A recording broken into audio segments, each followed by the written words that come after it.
Hello, this is Chris Ferrara for Fatima Perspectives, commentary on current affairs in the Catholic Church. We've been discussing recent developments in the Church with regard to the Synod on the Family. Now we're going to move into a different subject in the overall context of the ongoing crisis in the Church. And that topic is the resurgence of Islam in Europe. Muslims comprise almost 8% of the total population of the once Catholic country of France. And of course it was in Paris where we saw the massacre of the editors and contributors of the rather unfortunate magazine Charlie Hebdo. The non-Muslim birth rate in France, and in fact throughout former Christendom, the nations of Europe, is now below replacement level, whereas the birth rate of Muslim families is well above the replacement level, and families of 6 or 8 children are not uncommon. It's just a matter of time before, without firing a shot, Islam will substantially reconquer Europe. Quietly, but relentlessly. It's interesting to note, in the year 2015, that this was all predicted back in the 1930s by the great Catholic writer Hilaire Belloc. In The Great Heresies, written near the turn of the 20th century, Belloc predicted precisely the rise of Islam once again in Europe. And he said, and I quote, "The suggestion that Islam may re-arise sounds fantastic, but this is only because men are always powerfully affected by the immediate past. One might say they are blinded by it," end quote. In other words, men had become accustomed to the idea that after the great victories over Islam at Lepanto and in Vienna and elsewhere, victories attributable to the Catholic Church in the intercession of the Blessed Virgin Mary through the power of the Rosary, Europe would forever be safe from the return of Islam, and that all that was necessary was to keep in place sufficient military might to prevent a physical invasion. But modern man didn't reckon on one thing, that through the idea of pluralism, the acceptance of all religions indifferently, as if all religions, true or false, had an equal place in society, would be the back door by which Islam, taking advantage of pluralism, would reemerge as a force to be reckoned with in the once Christian nations of Europe. What Belloc saw in 1936, and I quote him again, is that the decay of religion involves the decay of the culture surrounding it. We see that, wrote Belloc, back in 1936, most clearly in the breakdown of Christendom today. The bad work begun at the Reformation, he said, is bearing its final fruit in the dissolution of our ancestral doctrines. The very structure of our society is dissolving.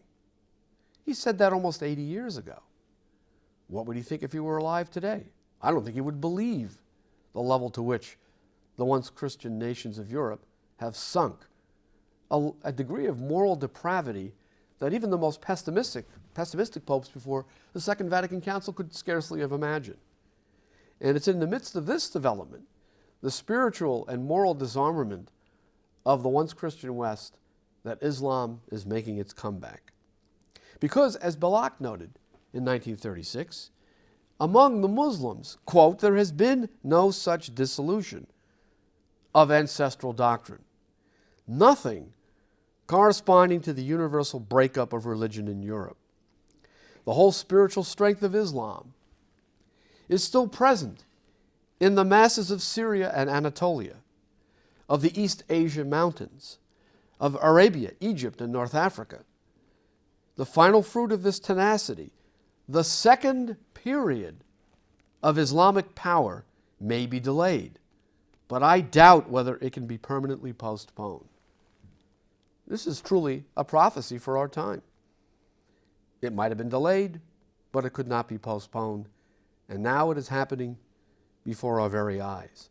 And yet, in the midst of the crisis in the Church, what do we see but Catholic churchmen themselves downplaying the threat of Islam, insisting, in spite of all of the evidence of the violence, the persecution of Christians, the depredations of all kinds associated with this religion, which is always conquered by the sword, insisting nonetheless that Islam is a religion of peace. Even Pope Francis, in his manifesto, his personal manifesto, outlining his vision of the church, insists that violence has nothing to do with the Quran, to which I would respectfully object, by what authority does the Pope tell us what authentic Islam is? He's not an imam, he's not an exegete of the Quran, and those who are perpetrating violence against Christians, those who are decapitating people, burning them alive, hanging them, driving them from their villages, and even in the so-called democratic Muslim nations, sentencing them to prison terms and even flogging for offenses against the Muslim religion. What about these people? Are they not the authentic interpreters of their own religion? And do we not see precisely what Islam engenders?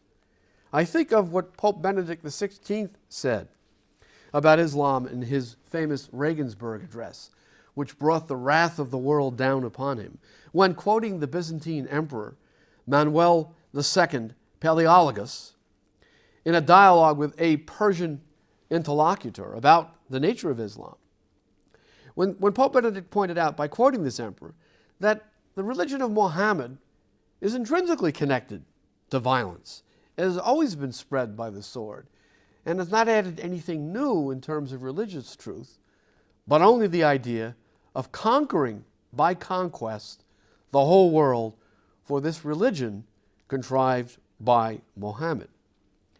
So bad has the situation become in the Catholic Church, which now has become an apologist for Islam, the very religion that the Catholic Church militantly resisted in centuries past. So bad has the situation become that even a French Jewish intellectual, Eric Zemmour, refers to the Pope himself, very harsh assessment, but there's truth to it, as a post-Christian Pope. Not in the sense that Francis isn't a Christian, but that he's accommodated himself to a papacy which in practice is post-Christian, which accepts pluralism, which has no problem with the rise of Islam in Europe once again.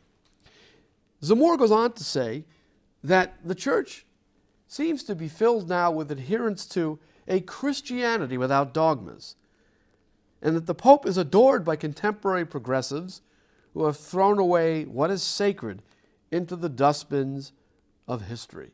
This is a liberal Jewish intellectual giving his candid assessment of the Catholic Church.